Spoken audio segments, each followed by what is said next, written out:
नमस्कार मंडळी, मी संतोष शिरकर आपलं स्वागत करतो आपल्या मराठी हक्काच्या यूट्यूब चॅनलवर। आजचा आपला विषय खूप सगळ्यांचा जवळचा आणि नाजूक विषय आहे। विषय तर तुम्हाला आता कळेलच, खूप नाजूक याच्यासाठी बोलतोय आणि जवळचा याच्यासाठी बोलतोय। खूप आता तो चर्चेचा विषय झाला आहे आणि खूप म्हणजे खूप चर्चेचा विषय झाला आहे आणि त्या विषयावर बोलणं आता खूप महत्त्वाचं आहे, कारण गप्प बसून जमणार नाही आहे। विषय म्हणजे जे आता आपल्या महिलांवर, आपल्या चिमुरड्यांवर जे अत्याचार होते आणि बलात्कार होत आहे त्याच्यावर मी बोलत आहे। आपला जो महाराष्ट्र आहे त्याला पुरोगामी महाराष्ट्र असं म्हणून ओळखला जातो, पण तो आहे का पुरोगामी हा एक प्रश्न। दुसरा म्हणजे आपला जो महाराष्ट्र आहे जुना म्हणजे काय की जो शिवाजी महाराजांनी घडवलेला जो महाराष्ट्र आहे तो महाराष्ट्र आहे का आता, म्हणजे टिकला आहे का तसा महाराष्ट्र? मला तर नाही वाटत आहे। कारण पहिल्या ज्या शिक्षा आणि कठोर असायचे तर समोरचा व्यक्ती गुन्हा करताना 100 वेळा विचार करायचा। जे आपले महाराजांनी जी शिक्षा ठेवल्या होत्या किंवा शिक्षा द्यायची, तर समोरचा व्यक्ती कृत्य करताना 100 वेळा 1000 वेळा विचार करायचा। पण आता तसं आहे का? धाक तसा राहिला आहे का? नाही। म्हणून मी त्याच्यावर बोललो की आता महाराष्ट्र जो शिवाजी महाराजांचा महाराष्ट्र ओळखला जातो जगामध्ये, तो महाराष्ट्र आता तसा आहे का? नाही आहे। पुरोगामी हा शब्द खूप महत्त्वाचा याच्यासाठी वापरला की पुरोगामी हा शब्द यासाठी वापरतात प्रगतशील म्हणजे काय की विचाराने, विकासाने, नैतिकतेने, मानसिकतेने प्रगत असणारा राज्य असा ओळखला जाणारा महाराष्ट्र राज्य। पण सध्या अशी स्थिती आहे का? अशा या महाराष्ट्रामध्ये तुम्ही बघताय खूप सारे अत्याचार होत आहेत, बलात्कार होत आहेत। ते बलात्कार वाढतच जातात, कमी व्हायची शाश्वतच नाही आहे आणि प्रत्येकाला आता वाटत आहे की आता हे कमी होणारच नाही आहे। का असं वाटतंय? शिवाजी महाराजांच्या काळात का असं वाटत नव्हतं? का आपण अंमलात आणत नाही? ज्या शिवाजी महाराजांमध्ये जेव्हा शिवाजी महाराजांच्या काळात ज्या शिक्षा व्हायच्या त्या का आता अंमलात आणत नाहीत? कारण का जे आताचे नेते आहेत त्यांना स्वतःचं पोट भरता येणार नाही, म्हणून जर असे दंगला झाल्या नाहीत तर त्यांच्यावर कसा राजनीती पुढे कशी होईल, म्हणून खूप सारे प्रश्न आहेत पडतात आणि ह्या प्रश्नांचं उत्तर आपल्यालाच द्यायचं आहे, आपल्यालाच सामोरं जायचं आहे, आपल्यालाच पुढे यायचं आहे। आता तुम्ही रिसेंटली घटना तुम्हाला सगळ्यांना माहिती आहे, बदलापूरमध्ये धक्कादायक म्हणजे नराधमानी कोवल्या आज जाण त्या जीवांनाही सोडलेलं नाही आहे। म्हणजे रिसेंटली म्हणजे तुम्हाला माहितीच आहे जे आता बदलापूरमध्ये झालेली घटना, शाळेत जाणाऱ्या लहान मुली, 4 वर्षाच्या मुली, ज्यांना जे दादा म्हणून बोलायचे त्याच दादानी म्हणजे नराधमाने, राक्षसाने, मला खूप म्हणजे नीच माणसाने, एक शब्द खूप आता वापरावासा वाटतोय कारण तो नीचच आहे, अशी माणसं नीचच असतात। तर अशा माणसांनी त्यांना सुद्धा वरबडून काढले, म्हणजे किती हा राक्षस असेल। तर अशा राक्षसाला आपण कठीणात कठीण आणि कठोर शिक्षा का नाही करत आहोत? का नाही आपण शिवाजी महाराजांमध्ये आता रिसेंटली आपले अभिनेते, मराठी अभिनेते रितेश देशमुख सरांनी खूप चांगला मुद्दा मांडलाय। त्यांनी असा मुद्दा मांडलाय की जी शिवाजी महाराजांमध्ये चौरंगी शिक्षा व्हायची, चौरंगी शिक्षा म्हणजे शिवाजी महाराजांच्या काळात व्हायची, म्हणजे शिवाजी महाराजांनी सुरू केली ती शिक्षा आता का नाही अंमलात आणत आहोत? आता चौरंगी म्हणजे काय तुम्हाला प्रश्न पडला असेल, चौरंगी शिक्षा म्हणजे काय? आता चौरंगी शिक्षा म्हणजे जो नराधाम, राक्षस असे कृत्य करायचा, बलात्कार करायचा आपल्या महिलांवर, तर त्या नराधमाला म्हणजे त्या नराधमाचे दोन्ही हात कोपऱ्यापासून आणि दोन्ही पाय भोपरापासून कलम करायचे, म्हणजे तोडले जायचे आणि त्याच्यानंतर तिथेच न थांबता तो नराधम म्हणजे आता रक्तस्राव जास्त होईल आणि तो रक्तस्रावामुळे मरून जाण्याची शक्यता असाय, त्याच्यामुळे तिथेच न थांबता जे रक्तस्राव झालेले आहेत हात किंवा पाय ते गरम तेलामध्ये किंवा तुपामध्ये पोळून काढायचे, ताकी तो माणूस जिवंत राहावा आणि जिवंतपणे खूप साऱ्या वेदना त्याने शोषल्या पाहिजेत। अजून पण तेवढंच नाही, काही लोकांचे तर असे नराधम जे कृत्य करायचे, अशा नराधमांना डोळे काढायचे, जे आपले डोळे आहेत ते काढायचे, म्हणजे तो बघू शकत नाही, चालू शकत नाही, हाताने काहीच करू शकत नाही। आणि असं करून त्यांनी पूर्णपणे जेवढं पण त्याचं आयुष्य आहे तो नराधम वेदना सहन करतच राहणार। अशा कठोर शिक्षा आपण का अंमलात आणत नाही आहोत, हाच मोठा प्रश्न आहे। का आपण नेत्यांच्या पुढे हातपाय पसरतो आणि आपण आंदोलन करतो, तो कॅन्डल मोर्चा काढून येतो, बंदी घालतो, त्याच्याने काय फरक पडणार, त्याच्याने सोल्युशन मिळणार आहे का? मला तर वाटतं याच्याने सोल्युशन मिळणार नाही आहे। असे काही कठोर शिक्षा आहे, त्या कठोर शिक्षा अंमलात आणाव्यात ज्या महाराजांच्या काळी होते। म्हणजे कोणताही माणूस किंवा कोणताही नराधम राक्षस असे कृत्य करण्याआधी 100 वेळा नाही, 1000 वेळा नाही, 2000 वेळा तो विचार करेल की असं कृत्य करू का, कारण त्यांनी बघितलं असं समोरच्या व्यक्तीला अशा मोठी कठोर शिक्षा मिळालेली आहे। सो असे आपण का नाही अंमलात आणू, हा खूप मोठा प्रश्न आहे।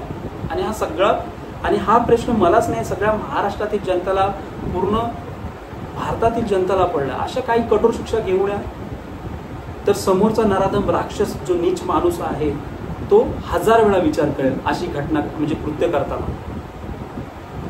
तर नक्की विचार केला पाहिजे आपण नेत्यांसमोर असे आंदोलन करून, किंवा पुढे नेते माहिती आहेत कारवाई करण्याचे आश्वासन देतातच आणि ते न्यायालयामध्ये गेलं तर न्यायालय पडताना इकडे 10-15 वर्ष होऊन जातात।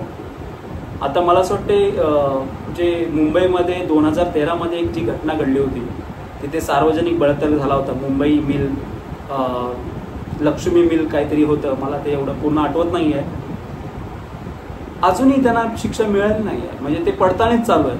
तेव्हा पण खूप सारे आंदोलनं झाली, जे आपण कॅन्डल लाईट मोर्चा असतात ते झाले, सगळं झालं, काहीच फरक नाही पडला, सोल्युशन काहीच नाही। तर त्यापेक्षा डायरेक्ट एकच सोल्युशन, चौरंगी शिक्षा, जी शिवाजी महाराजांच्या काळात अंमलात आणली होती।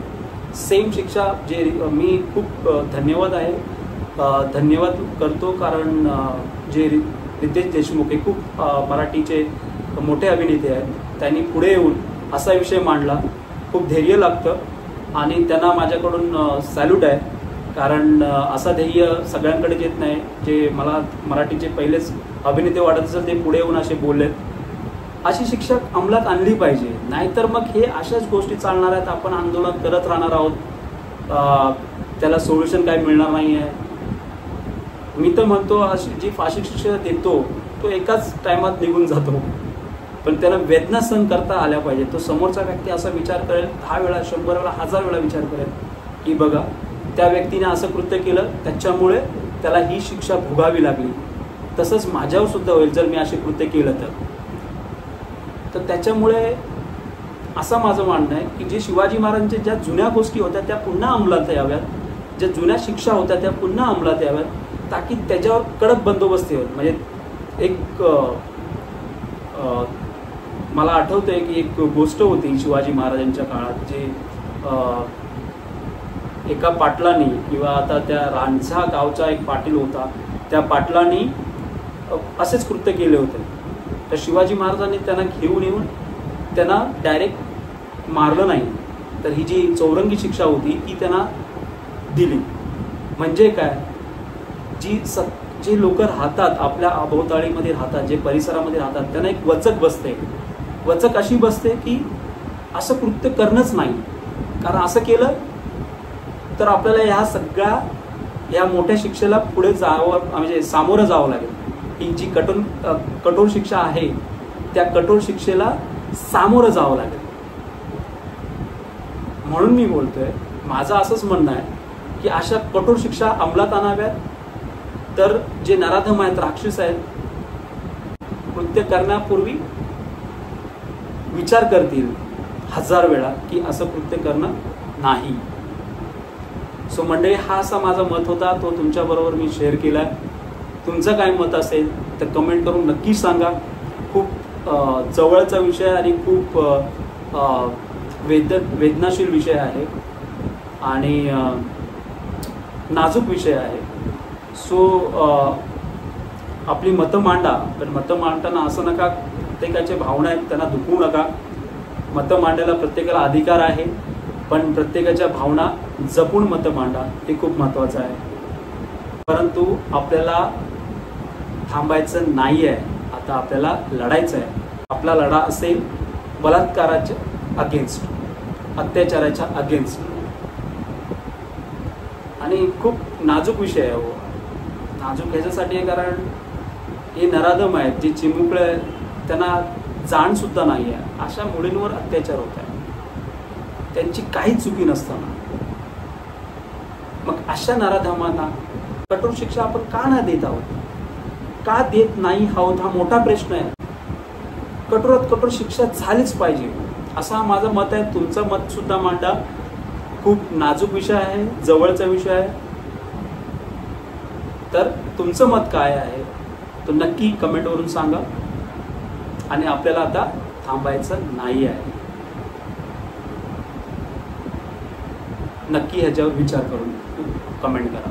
मंडळी, अजून एक गोष्ट महत्त्वाची म्हणजे सर्व पालकांनी आपल्या पाल्यांबरोबर मैत्री करणं खूप गरजेची आहे. आता काळाची गरज आहे यासाठी की आपला पाल्य बाहेर ऑफिसमध्ये जातो, कधी म्हणजे काही पाल्य स्कूल म्हणजे शाळेमध्ये असतील, कॉलेजमध्ये असतील, तर ज्या बाहेरील घडणाऱ्या गोष्टी असतात त्यांच्याबरोबर, तर ते तुमच्याबरोबर शेअर करतील.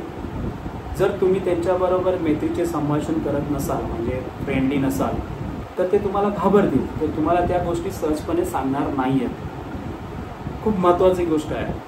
सो त्या गोष्टी तुमच्याबरोबर शेअर करायच्या असतील तर तुम्हाला त्यांच्याबरोबर फ्रेंडशिप करणं गरजेचं आहे. आणि आता ती काळाची गरज आहे. खूप महत्त्वाचा विषय आहे हा. सेंटेन्स तुम्हाला लो वाटत असेल, पण हा खूप महत्त्वाचा आहे.